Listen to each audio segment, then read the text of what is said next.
এই মুহূর্তে আমি রয়েছি জীবনতলা থানাতে। আর জীবনতলা থানার পক্ষ থেকে আজকে ডাকা হয়েছিল এই এলাকার ইমাম সাহেব এবং মুয়াজ্জিন সাহেবদেরকে।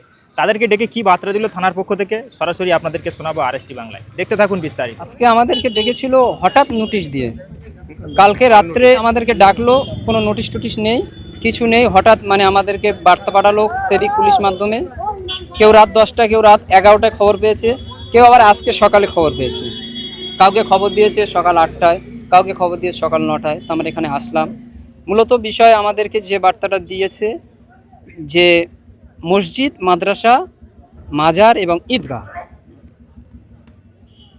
আজকে আমাদেরকে বলল যে তোমার মাদ্রাসাগুলো সরকারি না বেসরকারি, কোথাতে ফান্ডিং আসে, কিভাবে চালানো হয়, ঈদগাহগুলো কি অবস্থায় আছে না আছে। এর পরে পরে মসজিদের যে মাইকের বর্তমান বিষয়টা নিয়ে আলোচনা হচ্ছে, এ কথাটা এখানে উঠলো। তা উঠলে আমরা জানতে চাইলাম যে এটা কি কোর্ট অর্ডার না কোথায়, হাইকোর্ট না সুপ্রিম কোর্ট, কারা রায় দিয়েছে। সেখানে স্যার আমাদেরকে বলল যে না, এটা সরকারি অর্ডার। অনেক কথাবার্তা হলো। স্যার আমাদেরকে যে একটা নোটিশ দেখাচ্ছিল, নোটিশটা জীবনতলা থানা থেকে দেওয়া হয়েছে, এমনি কম্পিউটার ছাপানো, ওর উপরে জীবনতলা থানার স্টাম্প মারা আছে। এবার সেটাই আমাদের একজন দুজন পেয়েছে, বাদ বাকি পায়নি। সেই ক্ষেত্রে ওনারা বললো যে আমরা প্রত্যেক মসজিদে মসজিদে গিয়ে এটা দিয়ে দেবো। ওনারা আমাদের বললো যে এখানে লেখা আছে 65 ডেসিমেলের নিচে সাউন্ড থাকতে হবে এবং চোঙগুলো খুলে নিতে হবে। তাতে আমরা স্যারকে প্রশ্ন করলাম, স্যার আমরা যদি 65 ডেসিবেলের নিচে রেখে মাইক চালাই অসুবিধা কি? বলো না, মাইকটা চালানো যাবে না। মানে স্যার এটা কেমন হয়? আপনি বললেন যে 65 ডেসিবেলের নিচে রাখতে হবে। আমরা সেই হিসাবে ওনাকে বললাম যে তাহলে আমরা 65 ডেসিবেলের নিচে রেখে মাইকটা চালাই। বললো না, আপনাদের ছোট বক্স ব্যবহার করতে হবে। আমাদের কাছে যে এটা এসছে, তারপর আমরা বললাম যে স্যার এটা তো হাইকোর্ট বা অন্য কোনো কোর্টের আপনি কিছু দেখাতে পারছেন না। বলছে না, আমাদের কাছে সেটা আসেনি, আমাদের কাছে ভিডিও কনফারেন্স মাধ্যমে জানানো হয়েছে বা উপর থেকে হাই অথরিটি আমাদেরকে জানিয়েছে, সেটাই আমরা তোমাদেরকে জানালাম। এবং আমাদেরকে বারবার বললো যে তোমার মাইকটা খোলার বিষয়, এবং আমরাও বারবার বললাম যে স্যার মাইকটা যদি আমরা রেখে করা যায়।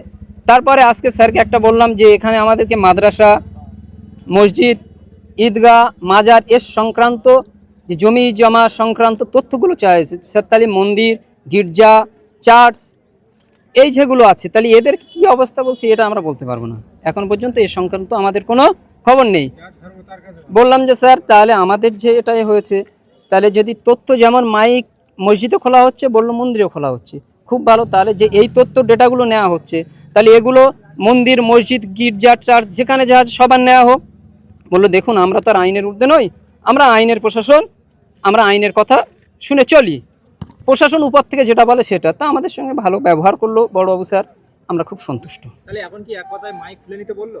হ্যাঁ, মাইক খুলে নিতে বললো, সাউন্ড আরো কমাতে বললো। সাউন্ড কমাতে বললো। আমরা সেই বিষয়ে বললাম, কিন্তু উনি বারবার বলছে যে বক্স ব্যবহার করতে হবে, ছোট বক্স, কিন্তু ওই চোং বা মাইক ব্যবহার করা যাবে না। দেখুন, আমরা ভারতবর্ষে বাস করি, আমরা ভারতবর্ষের সংবিধানকে মেনে চলি এবং আমরা ভারতের ভূমিপুত্র। ভারত স্বাধীনে আমাদের যে জেহাদি বলা হয়, আমরা জেহাদ করেছি। আমরা জেহাদটা কিন্তু ইংরেজদের বিরুদ্ধে করেছি, আমরা জেহাদটা এত্তার বিরুদ্ধে করিনি। আমাদের জেহাদিদের নাম যদি দেখতে যাও, ইন্ডিয়া গেটে চলে যাও, পরিষ্কার জল করছে। আমাদের জেহাদিদের নাম যদি শুনতে যাও, আসফাকুল্লের জীবনী পড়ো। আমাদের জেহাদিদের নাম যদি জানতে যাও, তিতুমিরের জীবনী পড়ো। যারা আমাদের দেশের জন্য জীবন দিয়েছে, যারা বিনা স্বার্থে দেশের জন্য করেছে।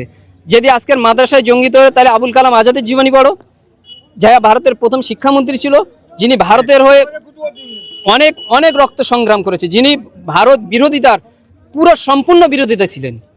কিন্তু আমাদের সেগুলো না দেখায় কিছু গদি মিডিয়া চক্রান্ত করে মুসলমানদেরকে, হ্যাঁ এটা আমি দেখাচ্ছি, কিছু গদি মিডিয়া চক্রান্ত করে মুসলমানদেরকে একটা কলঙ্কিত করতে চাইছে। সমস্ত ভাইদের কাছে একটাই বার্তা দেবো, কেউ কোনো রকম প্ররোচনায় পা দেবেন না, অযথা উত্তেজিত হবেন না। যেটা অসুবিধা হবে আপনারা থানায় আসবেন, একবার ছাড়া দুবার আলোচনা করবেন, এলাকার যারা বয়স্ক মানুষ তাদের সঙ্গে আলোচনা করবেন। খবরদার উত্তেজিত হয়ে মাথা গরম করে কোনো কাজ করতে যাবেন না, ঠিক আছে? হ্যাঁ হ্যাঁ দেখাচ্ছি, এটা একটা আছে, আচ্ছা আরও একটা আছে।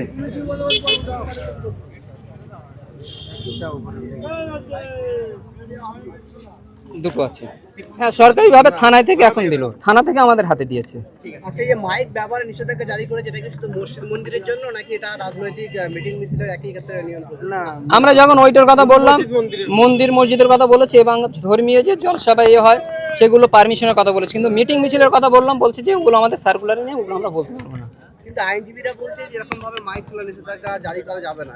আইনজীবীরা বলছে, কোর্ট এখন এই বিষয়ে স্থগিত দিয়েছে, সেই জায়গাটা আপনাদের কিরকম ভাবে বললো মাইক খুলে নিও, এটা কতটা যুক্তিসঙ্গত? আমরা এই কথা তুলেছিলাম, আমাদের আরো ভাইরা বা আলেমুলামারা তারাও সবাই এই কথাটা তুলেছিল, বারবার এই কথাটা হলো। উনি বারবার বলছে দেখুন এটা আমি বলছি হাইকোর্ট বা সুপ্রিম কোর্টের রায় না, এটা সরকার জানিয়েছে, আমি হলাম একটা প্রতিনিধি, আমার কাছে জানিয়েছে, আমি ওটা আপনাদের জানালাম। আচ্ছা, আজ এই বৈঠকের পর আপনারা মূলত কি সিদ্ধান্ত নিয়েছেন? সিদ্ধান্ত নিয়েছি, আমরা তো গ্রাম থেকে একজন দুজন প্রতিনিধি আসছি, এবার আমরা গ্রামে যাই, গ্রামে আরো যারা আছে কমিটি আছে সবার সঙ্গে আমরা আলোচনা করি, মাসোয়ারা করি। নিশ্চিত আমরা চাইবো সংবিধানের বিরুদ্ধে কোনো কাজ করব না।